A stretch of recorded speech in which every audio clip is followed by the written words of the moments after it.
ensuite commencer votre présentation. Le temps du tour de parole commence dès que la personne commence à parler. Il y a une période de grâce de maximum de 15 secondes à chaque tour de parole. Il y a une pénalité de 5% par 15 secondes en temps manquant ou en temps de surplus. Le décompte du temps vous sera indiqué à l'aide de cartons lorsqu'il restera 3 minutes, 2 minutes, 1 minute et 30 secondes. Le décompte des 10 dernières secondes sera effectué à l'aide de mes mains. Lorsque votre tour de parole est terminé, nous vous invitons à vous rasseoir. J'inviterai la prochaine personne au podium. Vous devrez attendre que je finisse de parler avant de vous lever et aller au podium. Donc, j'inviterai la première ministre, le premier ministre au podium pour le discours de 5 minutes.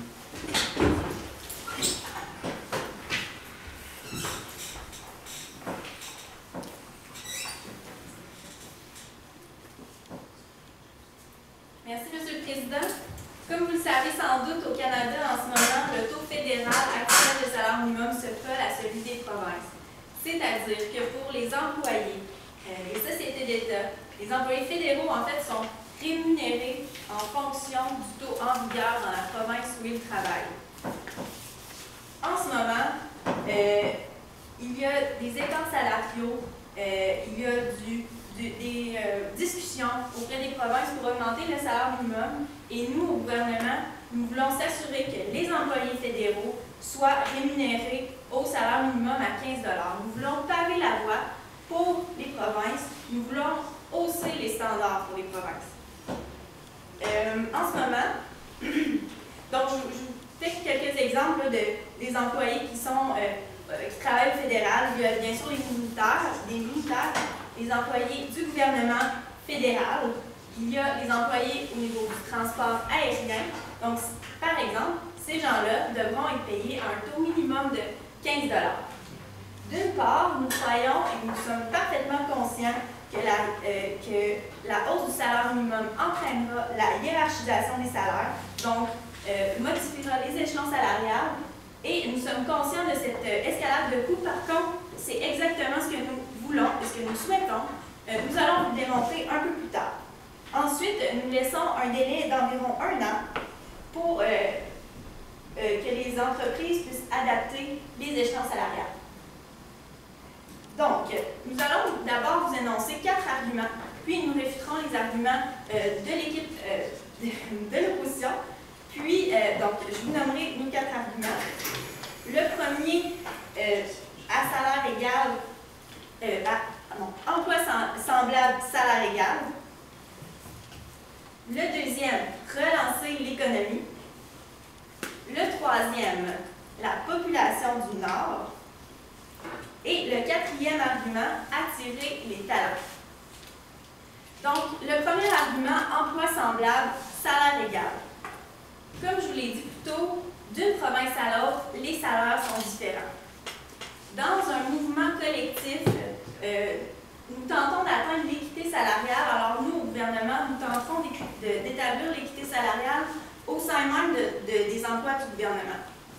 En ce moment, ce qui se passe, Monsieur le Président, pour des conditions de travail semblables, pour des qualifications requises semblables, pour des exigences de poste semblables et pour des responsabilités qui sont semblables, les employés, par exemple du Manitoba, sont payés différemment des employés du Nouveau-Brunswick.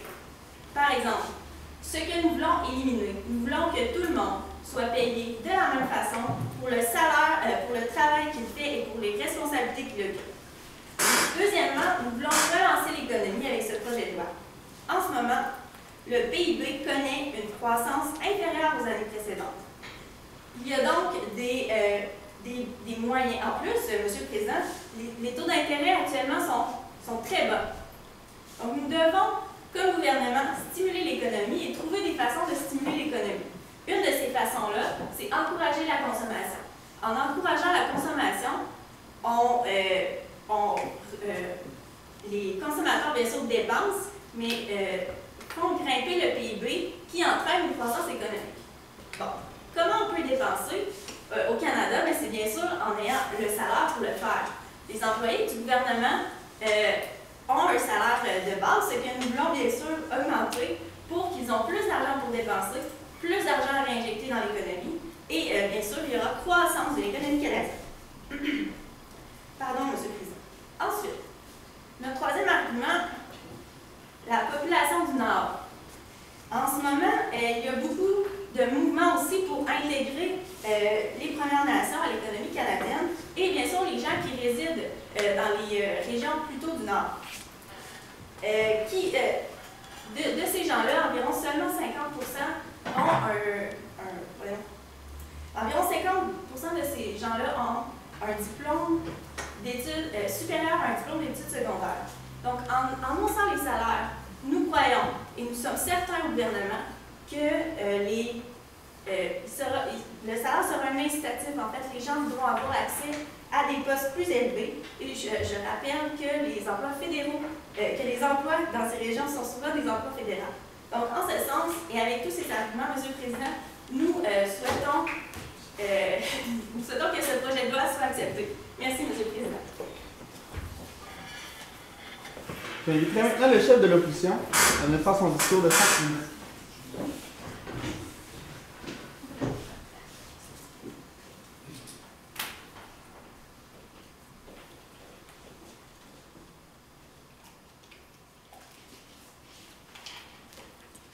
Merci, Monsieur le Président.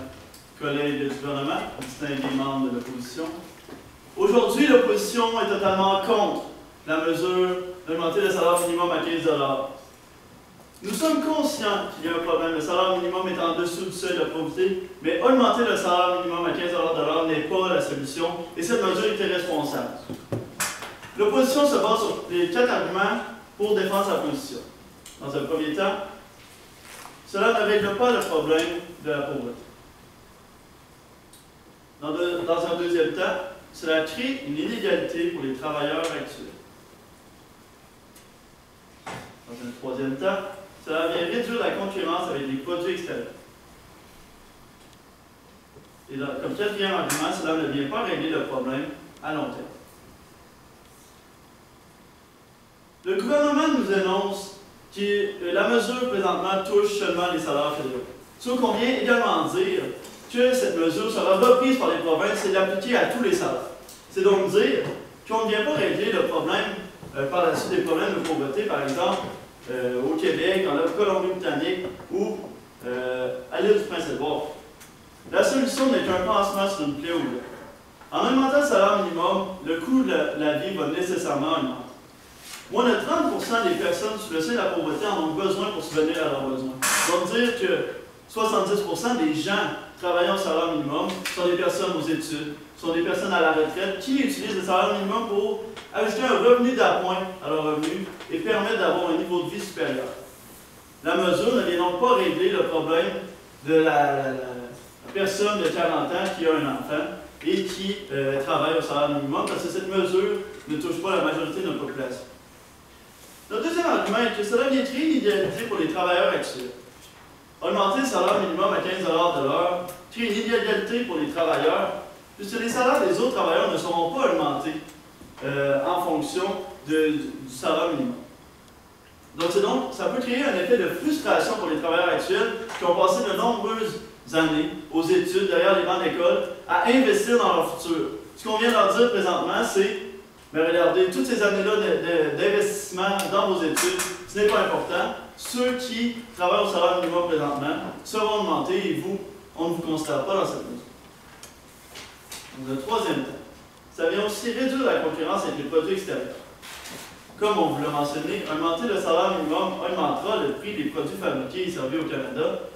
C'est une mesure, c'est sûr que ça va arriver.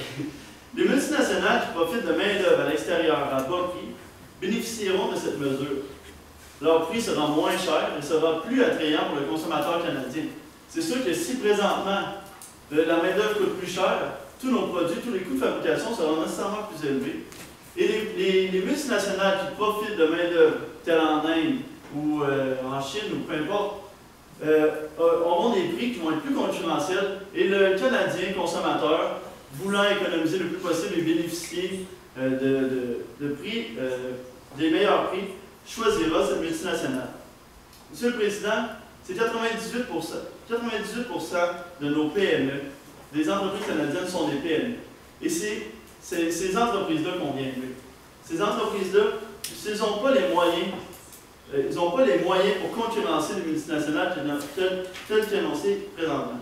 Ce qu'on vient faire, c'est que les entreprises sont incitées à aller produire ailleurs ou à sous-contracter avec des pays externes, créant ainsi une perte d'emploi, surtout pour nos PME.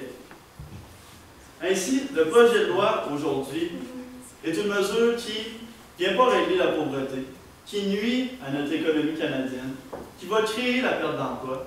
C'est donc une mesure qui est irresponsable. Ça vient aussi nuire à notre futur. Comme je l'ai mentionné, avec l'éducation qui sera touchée, puisque les jeunes vont nécessairement aller moins aux études, étant donné qu'ils pourront bénéficier d'un salaire supérieur directement en sortant du secondaire, c'est qu'on vient nuire à notre futur, on vient nuire à la qualité de notre main-d'œuvre canadienne, à la qualité de tout ce qu'on a mis en place. C'est tous les efforts qu'on a mis présentement qui viennent être contredits par cette mesure. Les économistes nous appuient l'opposition et considèrent que cette mesure n'est pas un élément qui est viable pour notre économie canadienne. C'est donc l'opposition aujourd'hui pense aux travailleurs actuels, aux travailleurs du futur et aux travailleurs à tous les travailleurs et aux générations futures. Merci, M. le Président.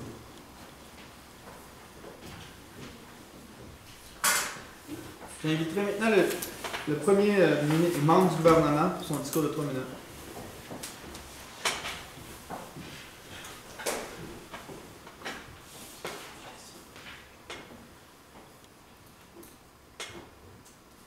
Aujourd'hui, le gouvernement cherche à impulser un dynamisme à l'économie via une augmentation des salaires des employés fédéraux.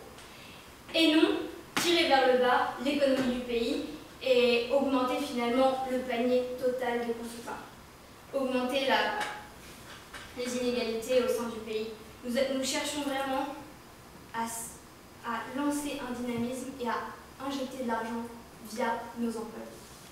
Donc tout d'abord, je vous présenterai mon dernier argument, enfin notre dernier argument, et enfin je réfuterai le premier argument de l'opposition. Donc nous venons apporter un quatrième argument, soit attirer les talents. En effet, augmenter le salaire minimum à 15 $ nous permettra d'être proactifs, d'aller à la recherche d'employés qui vont être qualifiés, qui vont pouvoir apporter au gouvernement un meilleur service administratif, et ce qui va donc aller dans le sens des Canadiens. Les Canadiens vont pouvoir bénéficier d'infrastructures où les gens seront capables de répondre à leurs besoins et de pouvoir innover. Donc le gouvernement, dans ce sens, va se renouveler et ira chercher, comme ce que font les entreprises actuellement, ira chercher les cerveaux, les gens qui pourront faire la différence. Et le fédéral sera donc construit et permettra une avancée meilleure pour le pays.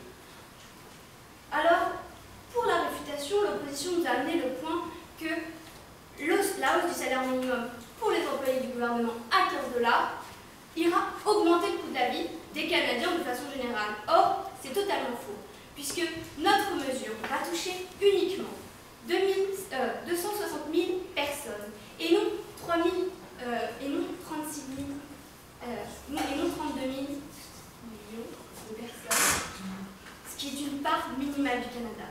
Ainsi, il n'y aura pas d'augmentation drastique des prix. Nous visons une discrimination positive qui ira augmenter le revenu d'une certaine partie de la population. Donc une augmentation de revenus amènera à une augmentation de la consommation et donc à une augmentation de l'économie canadienne et donc une augmentation du dynamisme du pays. En ce sens, le gouvernement cherche donc à augmenter le salaire minimum des employés du gouvernement dans le but d'offrir une économie stable aux employés de façon égale au travers du Canada. Ensuite, nous viendrons relancer l'économie. Notre troisième argument est de soutenir la qualité de vie des populations du Nord. Et enfin, nous cherchons à attirer les talents, parce que le gouvernement est persuadé que notre pays a beaucoup de potentiel et que l'argent bien investi nous permettra à une meilleure avancée. Merci, Monsieur le Président.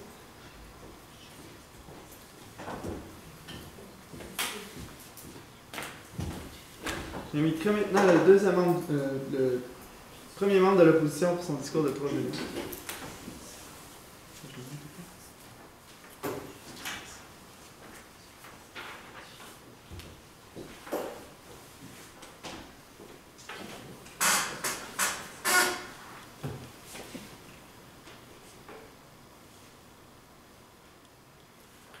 Merci, Monsieur le Président. Tout d'abord, j'aimerais juste formuler un peu le projet qui est présenté aujourd'hui par le gouvernement, qui est d'augmenter le salaire minimum de 15 $ uniquement pour les salariés dans le Fonds fédéral.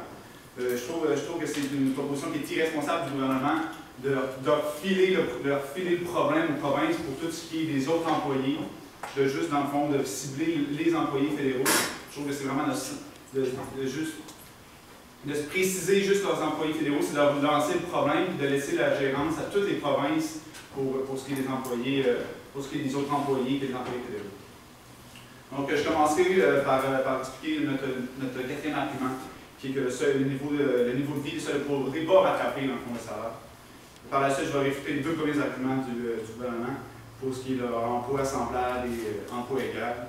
Et pour leur deuxième argument, qui est de relancer l'économie. Donc, il est clair que si le salaire minimum augmente à 15 $, c'est une solution qui était proposée à court terme. À long terme, le niveau de vie, le seuil de pauvreté va rattraper ce salaire-là. Et j'aimerais entendre le gouvernement sur leur vision à long terme de ce projet-là, parce que si c'est un projet qui est pan-canadien, c'est certain que le niveau de vie va remonter. Pour ce qui est, nous, ce qu'on propose, l'opposition, c'est d'investir dans un projet qui est à long terme, qui soit pour l'accessibilité aux études, pour la prévention du décrochage scolaire. On trouve que c'est le fléau, dans le fond, le problème, c'est que les jeunes, ils vont penser qu'en sortant du secondaire, on peut avoir un emploi à 15 $ puis survivre toute notre vie, pouvoir subvenir à nos besoins. Nous, on pense que l'accessibilité aux études supérieures est un investissement plus long terme. Pour ce qui est des arguments que le gouvernement va poser,